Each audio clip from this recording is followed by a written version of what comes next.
Саламатсыздарбы. Биз акыркы 5 жылда 400дөн ашык иликтөө чыгардык. Коррупция, уурулук, өз кишилердин кыңыр иштери. Бирок жаңылык көп, баары унутулуп жатат. Ошондуктан биз чачылып кеткен фактылардын баарын жыйнап, сизге так сүрөтүн көрсөтүүнү чечтик. Бүгүн жаңы циклды баштайбыз. Кыргызстан кантип бир эле үй бүлөнүн жеке менчик фирмасына айланып калганын ирети менен айтып берем. Биз мурда акчыктаган иштердин баарын бириктирип, ким каяктан жеп жатканын тизмектейбиз. Биринчи кезекте Садыр Жапаров, анын туугандары жана таланттуу достор. 2020 жыл октябрь эл аянттан тарай электе эле майлуу жерлерге кудалар отура баштады. Жакшылап карап тургула. Биринчи кудасы Турузбек Түмөнбаев унаа мекемесине башчы болуп калды. Машина каттоодон түшкөн миллиондор эми ошонун колунда болуп калды. Экинчи кудасы Таштанбек Каймазаров миграция кызматын алды. Сырттан мисалы азыр бирөөнү алып келип койсок, анда ал деле жакпайт силерге. Сегодня я временно назначаю министром молодого кадра из вашего состава. Пост министра внутренних дел он будет возглавлять временно, может измениться через 2-3 месяца. Искренне надеюсь, что вы примете и будете работать вместе в команде. Милицияны да бекем кармашты. ИИМге Улан Ниязбеков келди. Ал келгенден бери милиция элди коргой турган эмес, элди аңдый турган кызматка айланды. Журналисттер эле эмес, блогерлер, жөнөкөй кишилер баары коркунучта. Ал эми ИИМдин 10-бөлүмү экстремизм менен күрөшөбүз деген шылтоо менен саясий куугунтуктун куралы болуп калды.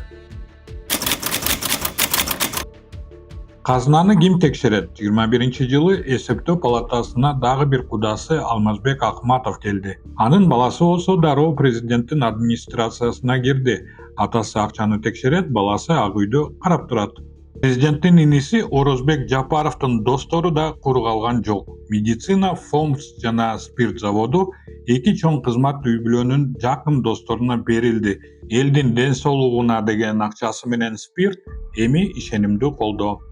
Это Азамат Муканов. В августе прошлого года он получил высокую должность. Стал председателем ФОМС, Фонда обязательного медицинского страхования. Справа от Орозбека Жапарова зовут Аман Ибраев. Сейчас он работает директором госпредприятия Карабалтинский спиртовый завод. По данным Минюста, спиртовый завод прошел перерегистрацию в мае 2021 года. Кызмат деген эмне? Чыныгы акча көмүскөдө. Бул жерде президенттин агасы Сабыр Жапаров менен уулу Азат роль ойнойт. Алтын чатагы боюнча биздин иликтөөнү эстеңиздер. Сабыр Жапаров Туркияда алтын карап жүргөн сүрөтү чыкканда бийлик жөн эле көрүп жүрөт деген. Бирок кийин бир видео тарады. Анда бирөө алтын толгон коробкаларды көрсөтүп, Сабыр аба, бул партияны жөнөтүп жатам деп жатат. Коробкаларда тамчы Ларнака деген код турат. Биз ал учакты таптык. Алтынды президенттин агасы өзү карап жашыруун ташып турушкандай. Assalamu alaikum, шеф. Вот грузды балдар алып келишти. Өзүм лично проверил и принял. Буюрса все на месте.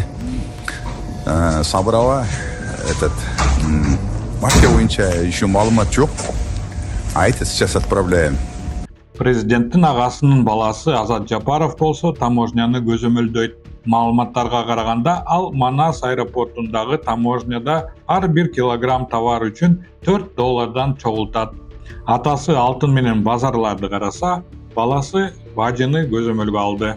Когда отправляли товар, давали в конвертах.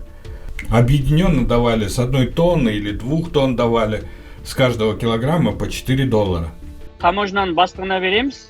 С ним меня познакомил Азат Жапаров, сказал: отдайте деньги ему. Отдавали Азату Жапарову или его человеку. Көмекшісіне беріп отыр. Ал эми президенттин уулу Рустам Жапаров чоң иштерди бүтүрөт. Лондондо айына 8.000 фунт стерлинг турган батирде жашайт. Инвестор издеп жүрөм дейт. Бирок ал инвесторлар анын достору. Осенью он переехал в Кейсон Сквер на набережной Темзы.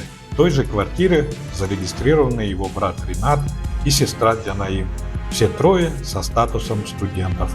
Средняя стоимость квартиры 1 400 000 фунтов, а аренда до 8 000 в месяц. Мамлекеттин эң таттуу жерлерин ошол достору бөлүп алышты. Элеман Токтобеков балыкчыдагы заводду алды. Арген Кадырбеков Хабибулла Абдыкадыр менен кошо Нарын ресторанынын ордуна чоң имарат куруп жатат. Дастан Эрмекбай уулу дагы Хабибулла Абдыкадыр менен Кытай чегарасындагы 96 гектар жерди алды. Элдос Усенбеков болсо Ысык көлдөгү Каприз пансионатын алды. Баарын конкурс аркылуу эмес, достук аркылуу. Акча көп болсо аны коротуш керек да. Эл жарыкты үнөмдөгүлө деп кыйналып жашаса, булар жеке учак менен Италияга учушат. Милан, Куршавел бир эле эс алуусуна миллиондогон сомдор чачылат. Биз бул тууралуу иликтөө чыгарганбыз. Бийлик эмне кылды? Түшүндүрмө бергендин ордуна 11 журналистти камап салды.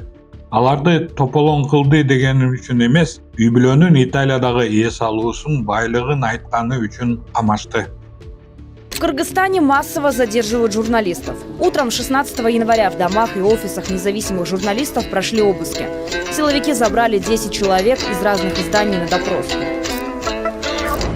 Бир жыл өттү, журналисттер түрмөдө. Бийлик коркуп калдыбы? Жок. 25-жылы январь. Дагы Италия, Верона. Эми булар бир эмес 2 учак менен учуп барышты. Ичинде бүтүндөй клан. Бул биз каалагандай акчаны сапырып чачабыз. Силер унчукпайсыңар. Болбосо Темировдун балдар кыздарындай камаласыңар дегенди көрсөткөнү. Мына Садыр Жапаровдун 5 жылдык иши. Кортеж менен жүрөйм дедиле. Азыр туугандарына чейин 2 учак менен учуп калышты. Мыйзам алдында баары тең дедиле. Азыр мыйзам үй-бүлөнүн эле кызматында болуп калды. Алар биздин кыздар балдарды камашты. Анткени алтынды, бажыны, Веронаны жашыргысы келди. Бирок биз баарын билебиз жана баарын чогултуп чыктык. Сиз дагы эми баарын түшүндүңүз го дейм. Patreon'га катталыңыздар. Бизди колдоп туруңуздар. Чындык биз тарапта.